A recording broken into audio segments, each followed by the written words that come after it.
Hello! Welcome to the Language Teacher Rebel channel. I'm Anna-Lee, and in this video we are going to look at my favourite tools and resources for when I teach online.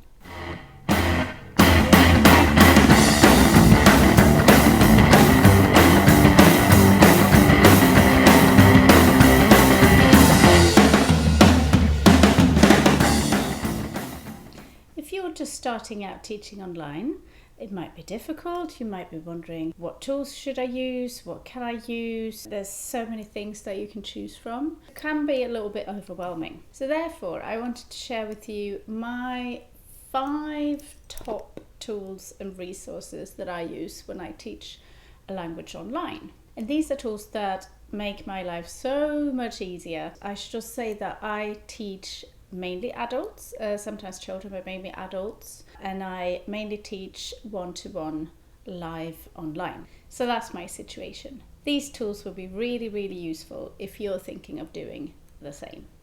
My number one tool that I use in order to deliver my lessons online is Skype. I've used Skype for many years, but recently I've also started using Zoom as well.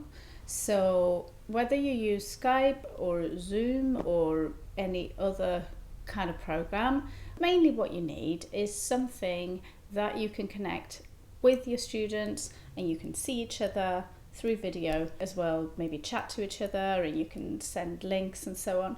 So that's the main thing. It doesn't have to be Skype, it doesn't have to be Zoom. I would thoroughly recommend both. They have their pros and cons. Skype is really good when it comes to, well, it's free, which is really great. It's also good because you share your kind of Skype ID, so it's almost like you have the other person's phone number. Another great thing with Skype is that it saves the chat history, and that can be really helpful. So if you've sent a link or sent a document or something like that, or if a student has sent you something, you can go back up, scroll up through the history and look. So that's really good with Skype. Sometimes I personally find that Skype can be a little bit wobbly in the connection. It's usually all right, but it can be a little bit unsteady. And when that happens, I usually switch to Zoom. Zoom is a video conferencing tool. I would actually recommend to have 2 different ones that you can use, so you can switch between them if there's a problem with one or the other. Zoom is free if you teach one-to-one. If you teach groups, they have the free version limited to 40 minutes. They also have a paid version that you can use as well if you would like, whereas Skype is free completely, and you can have group calls there as well. Zoom I often find a little bit more reliable in terms of the connection, but one of the bad things about Zoom is that you can chat to students, you can type messages to them, but you can't actually save the chat. Well, you can save the chat, but you have to remember to do that before you close down your meeting window. So you can save it in a text file that you can email your students afterwards, but you have to remember to do that. Basically, when you close Zoom down, everything goes and it's gone. It's more like a pop-up meeting room rather than a kind of existing channel. Skype is more like it's always there, it has the history and so on, whereas Zoom just pops up, you have your meeting in this virtual meeting room, and then when you close it down, it's gone. Number 2 is to have some kind of cloud storage. What I mean with that is that you have somewhere where you can save things that are automatically backed up in the cloud, and so that you can share material via links to your students. I personally use Dropbox, which I think is really good. Dropbox has a free version, but it's limited storage, and then after that you have to pay. For me personally, it's been totally worth paying for, but you could also use Google Docs or all the Google Docs, Google Slides, that kind of thing to keep things in. You could save some documents there too. But yeah, I would recommend you having some kind of cloud storage, because what you can do then is you can keep all your material that you're going to use. So you can create almost like a digital library with all the stuff that you're using, presentations, exercises, worksheets, photos, images, snippets from articles, links, anything like that. And you can just keep it there, and then it's really easy to share with your students. And the good thing about this as well is that it backs up, and that is really, really crucial. So for example, if you ended up with a problem with your laptop or something like that, you could still access it because it's saved in the cloud. So for example, for Dropbox, I could access all my material from someone else's laptop. I just have to go to the browser, go to dropbox.com and log in. I can also access it from my phone because they have a Dropbox app. But there are many other cloud storage solutions as well, but I would definitely recommend you using some kind of cloud storage to keep all your material there so that it's digital and easy to access. Number 3, this might be an obvious one, but anyway, email. Of course, you need an email. And I would say maybe set up an email that is separate from your personal one if you haven't got one already.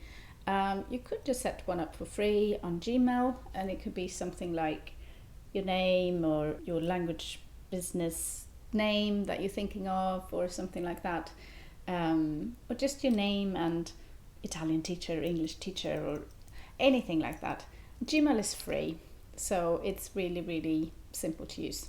So a separate email address that's separate from your private one would be definitely recommended. Number 4, a booking system. You don't necessarily have to start out with a booking system, but it's something that I think you should be moving towards as you get more students, you get more clients. It is so incredibly helpful. There are many, many booking systems out there, and you can go away and research which ones you think are best for you.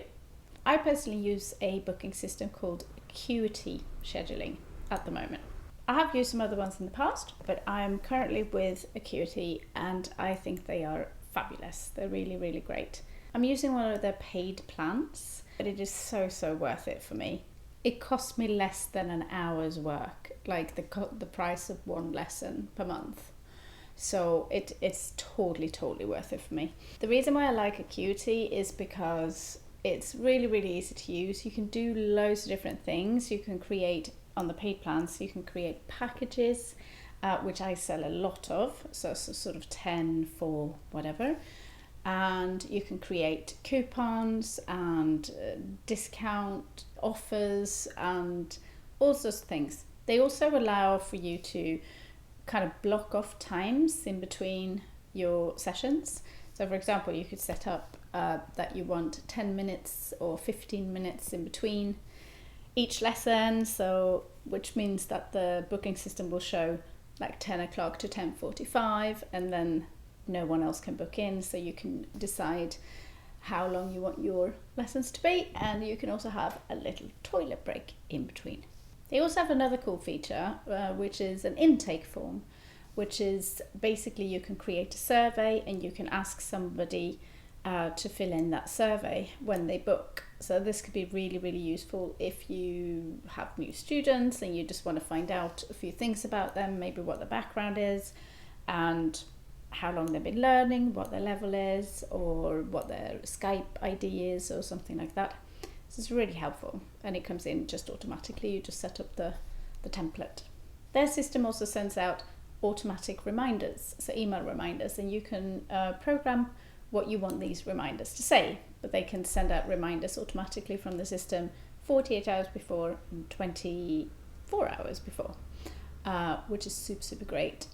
And students can also just use the system to cancel, to reschedule, and make amendments to their bookings, which is really, really good. It really automizes the process, and you don't have to sort of sit and email back and forth with a client or a student like, oh, can you make that day instead, or can you do that time instead?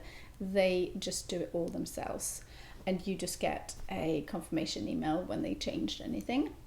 You can also set up a minimum timeline when you want people to not be able to book or not be able to cancel. So kind of terms and conditions, cancellation policies.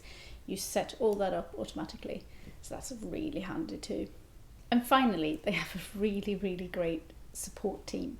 They are so friendly and so much fun, and I've always had really good interactions with them, and that I think is really important too. Number 5, payment. Right, so you need some way to take payments.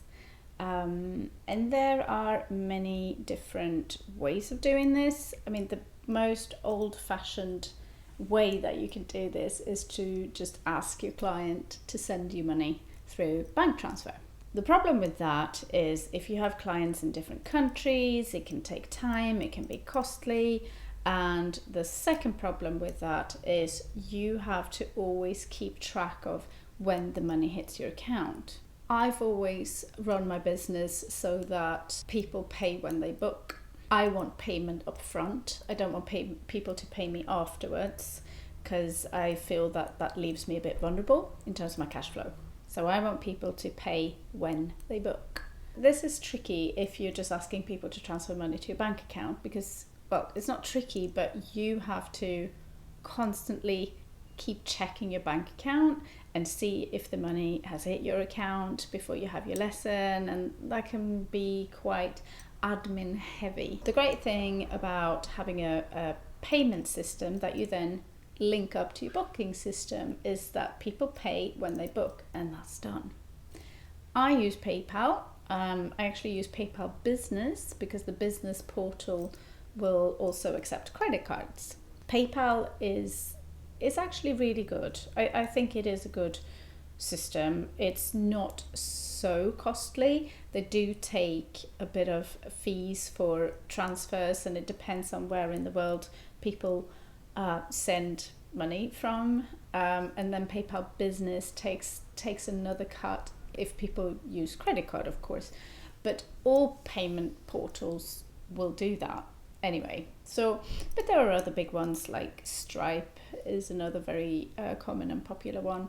So best thing to do is just have a look at them and compare the prices and so on. But I'm quite happy with PayPal Business for now. Just remember to add any cost on the payment onto your lesson. So what I'm saying is take that into account when you set your lesson prices, so that includes any costs of the payment portal as well, so you're not paying out of your own pocket for that. You can't add it on top, but what you can do when you set your prices, if whatever price you have, just make sure that you put the price a little bit higher to account for any cost like that. You then get the money into your PayPal account and you can transfer it for free to your own account. So that's it. Those are my 5 top pillar fundamental tools and resources that I use when I teach online. I hope you found this useful. I also have a tools and resource guide with a few more tools and programs that I use. And if you're interested in that, download it. The link is below. Any other questions, please write them below in the comments. I'd love to hear your thoughts on this. And if you have anything else that you'd like me to talk about. And that's all for now. Keep experimenting, keep rebelling. See you soon.